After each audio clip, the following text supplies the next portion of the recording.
మామయ్య గారు టీ.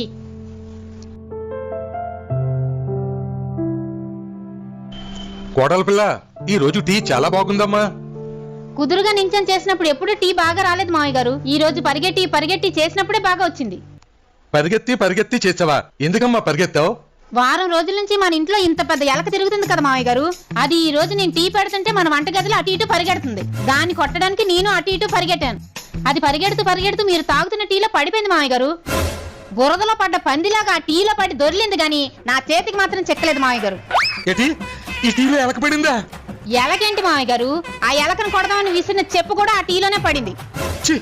ఈ ఎలకతో పాటు చెప్పు కూడా పడిందా? చెప్పు పడితే పడింది గాని ఎలక్కున్న క్రిములన్నీ ఇందులో కలిసిపోయి ఉంటాయి కదమ్మా. ఎందుకు మామయ్య గారు కరెంట్ షాక్ తగిలి కాకిలా గింజిపోతున్నారు? అందులో క్రిములు చావడానికి 2 చెంచాల పెనాయిల్ కూడా కలిపాను.